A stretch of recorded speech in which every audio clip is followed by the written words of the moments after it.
Bienvenue dans Eureka, l'émission de Radio KPMG dédiée à l'innovation. Dans cette nouvelle chronique consacrée à l'intelligence artificielle, nous accueillons au micro un expert de l'IA, Axel de Goursac. Bonjour Axel.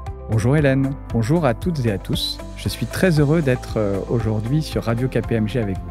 Nous sommes également ravis de vous recevoir. Axel de Goursac, vous avez d'abord été chercheur, puis vous avez travaillé au BCG, avant de diriger pendant 5 ans l'IA Factory, avec un bon accent français, de LVMH.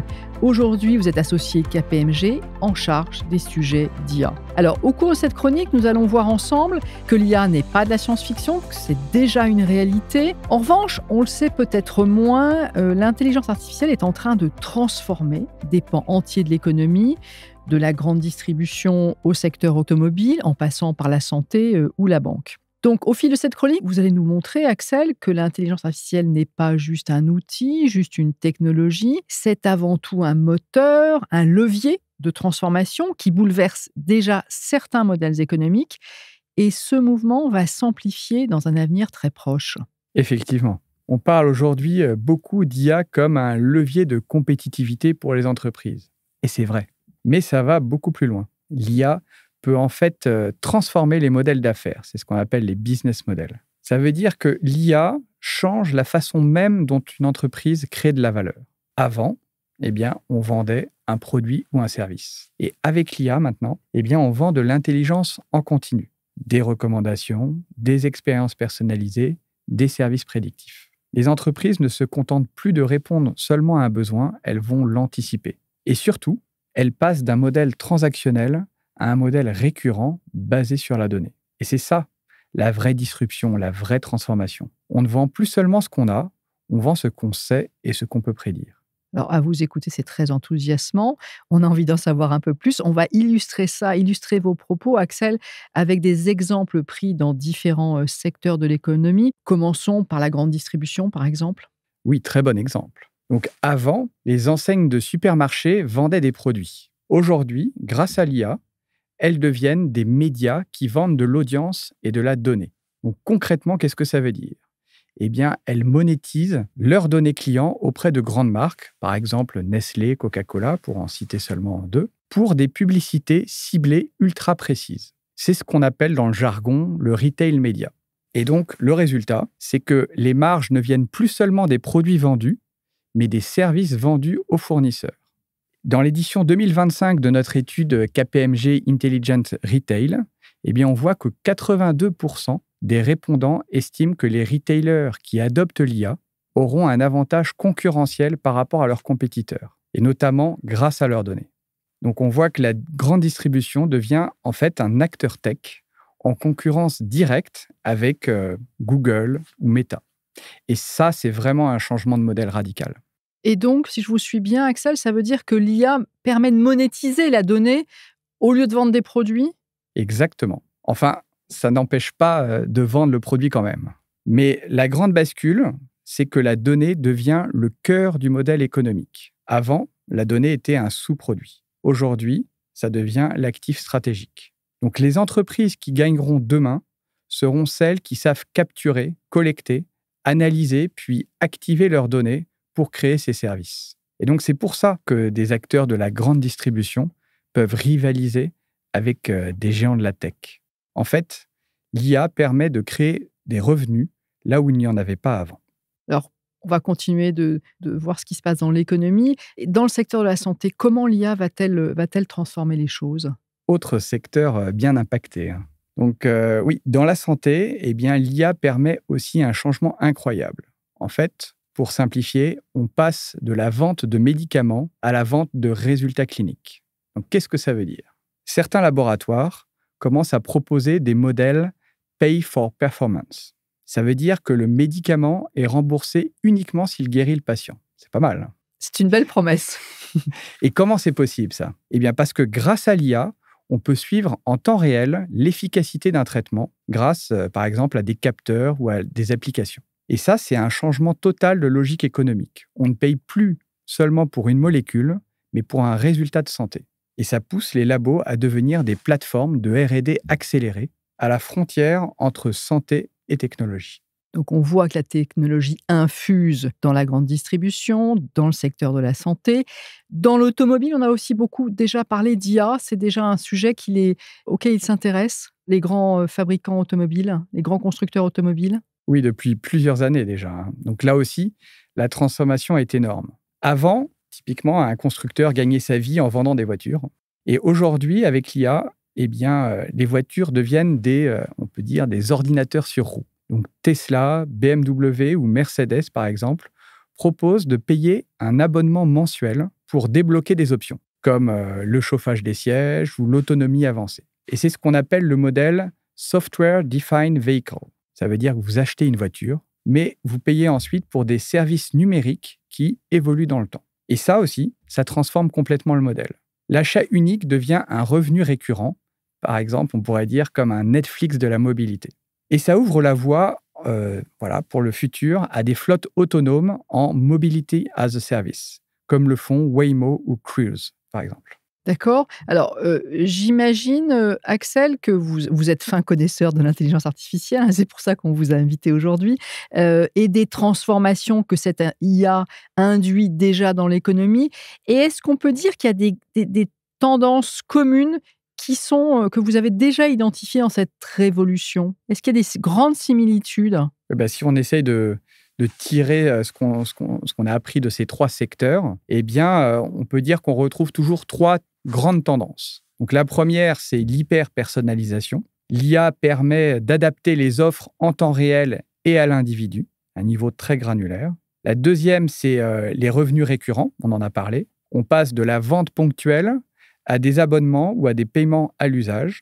Et enfin, la donnée est utilisée comme un actif stratégique. La donnée devient potentiellement plus précieuse que le produit lui-même.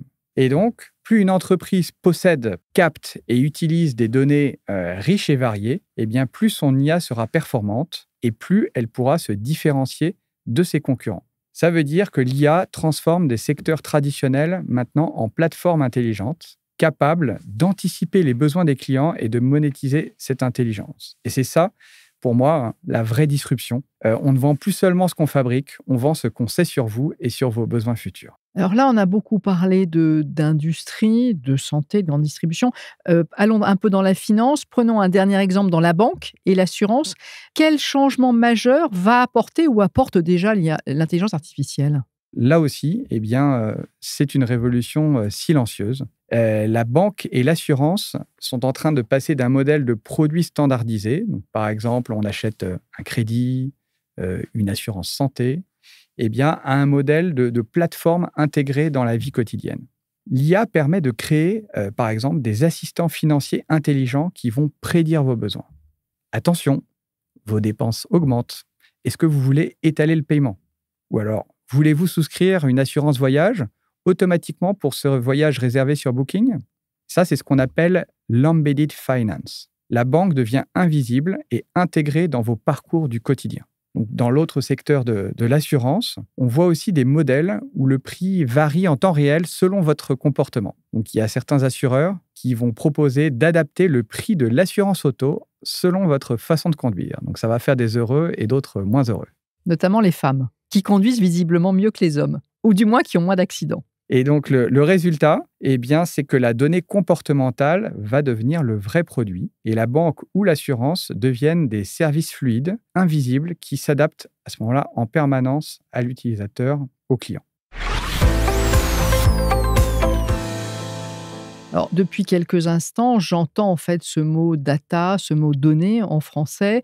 On comprend que la donnée, c'est la clé de voûte de l'intelligence artificielle. Alors toutefois, on connaît les réglementations qui encadrent ce domaine. Alors je pense bien évidemment au RGPD, la réglementation qui porte sur la protection des données personnelles. De même, on a des consommateurs qui sont de plus en plus conscients de la valeur de leurs données. On parle parfois de nouvelles or noires.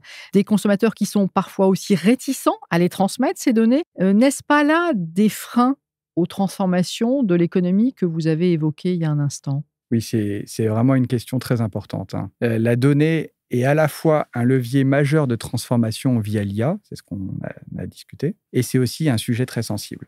Et donc, est-ce que les réglementations comme le RGPD, par exemple, peuvent freiner les entreprises? Moi, je dirais à la fois oui et non. Oui, car les entreprises doivent absolument repenser la façon dont elles collectent, elles utilisent et elles valorisent la donnée. Et elles ne peuvent plus le faire de manière opaque ou abusive. Mais non, car ça force aussi justement les acteurs à innover. Donc, ça les force à créer de la valeur avec potentiellement moins de données, avec des données mieux qualifiées, ou alors à réfléchir à des moyens d'obtenir le consentement de la collecte de ces données.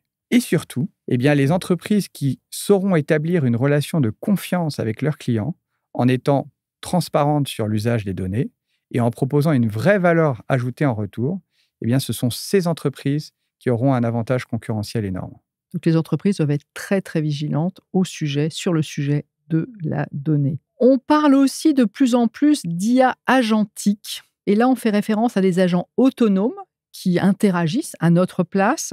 Axel, en quoi ces agents autonomes vont-ils également changer les modèles économiques des entreprises ? Alors, on peut dire que c'est une révolution dans la révolution. Donc, l'IA agentique, ce sont tous ces agents intelligents qui sont capables d'effectuer des tâches en autonomie et notamment de négocier, acheter, comparer et gérer des tâches pour nous. Donc, imaginez, demain, votre assistant IA, il ne se contentera pas juste de vous rappeler un rendez-vous, il va faire vos courses, il va changer votre forfait mobile ou il va trouver la meilleure assurance pour vous sans que vous ayez à lever le petit doigt. Peut-être juste de valider quand même. Et qu'est-ce que ça change pour les entreprises ? Potentiellement, les décisions d'achat ne seront plus prises seulement par des humains, mais aussi par des IA. Et donc, si vous êtes une marque, votre client ne sera plus vraiment le consommateur final, mais aussi l'IA qui agit pour lui. Deuxième point, la différenciation ne viendra plus seulement du produit ou du prix, mais aussi de votre capacité à intégrer vos offres dans les écosystèmes d'IA, dans tous ces moteurs, dans tous ces assistants, et surtout à fournir des données riches et précises pour nourrir ces agents.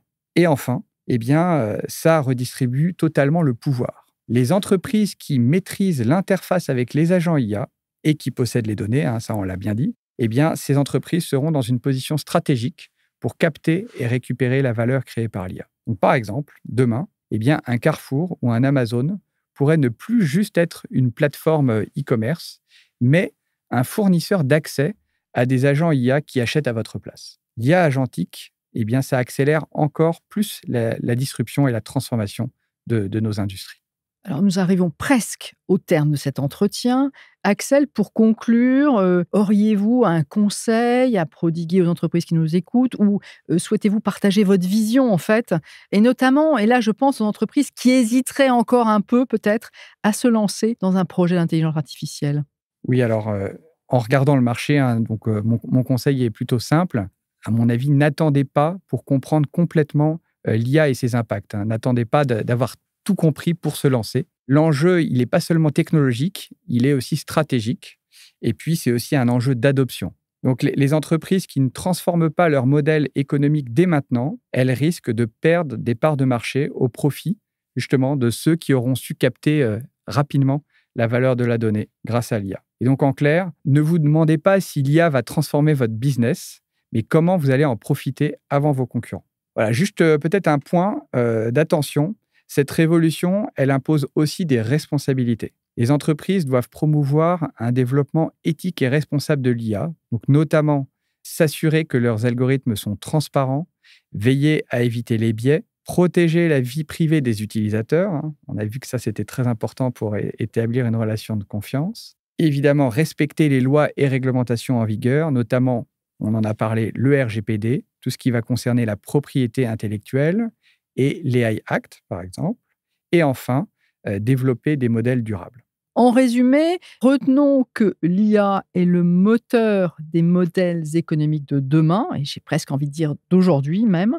Mais pour que l'IA, pour que l'intelligence artificielle soit un moteur de progrès, il faut aussi en faire un levier de confiance et de responsabilité. On arrive au terme de cette chronique. Axel de Goursac, un grand merci pour vos explications limpides. Merci Hélène, merci beaucoup pour votre invitation. Un grand merci également à nos auditeurs et nos auditrices pour leur écoute. Nos précédentes chroniques sur l'intelligence artificielle sont disponibles sur kpmg.fr ou dans l'application Radio KPMG. À très vite sur ces ondes.